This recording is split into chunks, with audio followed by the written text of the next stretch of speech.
ಬೆಂಗಳೂರಿನ 10ಕ್ಕೂ ಹೆಚ್ಚು ಕಡೆ ಇಡಿ ಅಧಿಕಾರಿಗಳು ದಾಳಿಯನ್ನ ಮಾಡಿದ್ದಾರೆ. ಸುಶ್ರುತಿ ಕೋಆಪರೇಟಿವ್ ಸೊಸೈಟಿ ಮೇಲೆ ಇಡಿ ರೇಡ್ ನಡೆದಿರುವುದು 2022ರಲ್ಲಿ ಕೇಸ್ ದಾಖಲಿಸಿದ್ದ ಸಿಸಿಬಿ. ಬೆಂಗಳೂರಿನ 10ಕ್ಕೂ ಹೆಚ್ಚು ಕಡೆ ಇಡಿ ಅಧಿಕಾರಿಗಳು ದಾಳಿಯನ್ನ ನಡೆಸಿದ್ದಾರೆ. 2022ರಲ್ಲಿ ಕೇಸ್ ದಾಖಲಿಸಿತ್ತು ಸಿಸಿಬಿ. ದಾಳಿ ನಡೆಸಿದ್ದ ಸಿಸಿಬಿ ಹಲವರನ್ನ ಅರೆಸ್ಟ್ ಮಾಡಿತ್ತು. ಎನ್ ಶ್ರೀನಿವಾಸ ಮೂರ್ತಿ ಸೊಸೈಟಿ ಸ್ಥಾಪನೆ ಮಾಡಿದ್ರು. ಕುಟುಂಬದ ಹಲವರನ್ನ ನಿರ್ದೇಶಕ ಸದಸ್ಯರು ಮಾಡಿದ್ರು. ಸೊಸೈಟಿ ಹಣವನ್ನ ಸ್ವಂತದವರಿಗೆ ಸಾಲದ ರೂಪದಲ್ಲಿ ನೀಡಿದ್ರು.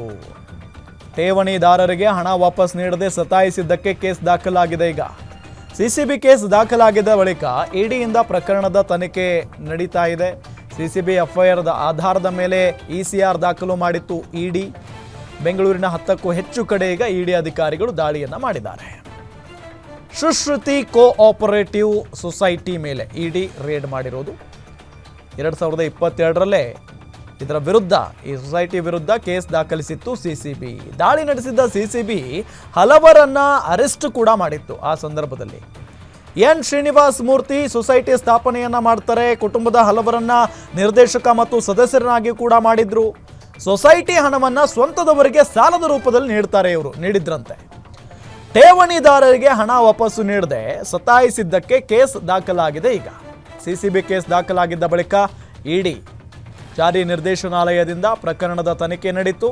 ಸಿಸಿಬಿ ಎಫ್ಐಆರ್ ಆಧಾರದ ಮೇಲೆ ಇಸಿಆರ್ ದಾಖಲು ಮಾಡಿತ್ತು ಇಡಿ. ಈಗ ಬೆಂಗಳೂರಿನ 10ಕ್ಕೂ ಹೆಚ್ಚು ಕಡೆ ಇಡಿ ಅಧಿಕಾರಿಗಳು ದಾಳಿಯನ್ನು ನಡೆಸಿದ್ದಾರೆ. ಬಹಳ ಪ್ರಮುಖವಾಗಿ ಸುಶ್ರುತಿ ಕೋಆಪರೇಟಿವ್ ಸೊಸೈಟಿ ಮೇಲೆ 2022ರಲ್ಲೇ ಇದರ ವಿರುದ್ಧ ಕೇಸ್ ದಾಖಲಿಸಿತ್ತು ಸಿಸಿಬಿ.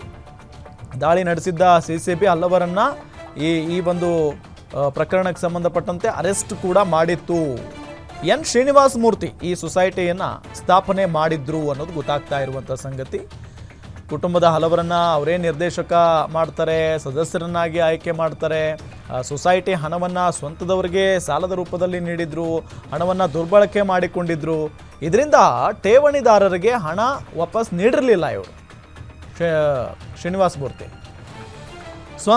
ಸ್ವಂತದವರಿಗೆ ಸಾಲದ ರೂಪದಲ್ಲಿ ಹಣ ಕೊಟ್ಟುಬಿಟ್ರೆ ಇನ್ನೆಲ್ಲಿ ಹಣ ಉಳಿಯೋದು? ಹಾಗಾಗಿ ಠೇವಣಿದಾರರು ವಾಪಸ್ ನಮ್ಮ ಹಣ ಕೊಡಿ ಅಂತ ಕೇಳ್ತಾರೆ. ಆಗ ಅದನ್ನು ಕೊಟ್ಟೇ ಇಲ್ಲ, ಕೊಡದೆ ಸತಾಯಿಸ್ಬಿಟ್ಟಿದ್ರಂತೆ. ಸೊ ಹಾಗಾಗಿ ಠೇವಣಿದಾರರೆಲ್ಲ ವಿರುದ್ಧ ನಿಂತ್ಕೊಂಡಿದ್ರು, ಕೇಸ್ ದಾಖಲು ಮಾಡಿದ್ರು. ಸಿಸಿಬಿ ಕೇಸ್ ದಾಖಲಾಗಿದ್ದ ಬಳಿಕ ಇಡಿಯಿಂದ ಪ್ರಕರಣದ ತನಿಖೆ ನಡೀತಾ ಇದೆ. ಸಿಸಿಬಿ ಎಫ್ಐಆರ್ ಆಧಾರದ ಮೇಲೆ ಇಸಿಆರ್ ದಾಖಲು ಮಾಡಿತ್ತು ಇಡಿ ಅನ್ನೋದು ಗೊತ್ತಾಗ್ತಾ ಇರುವಂಥ ಸಂಗತಿ.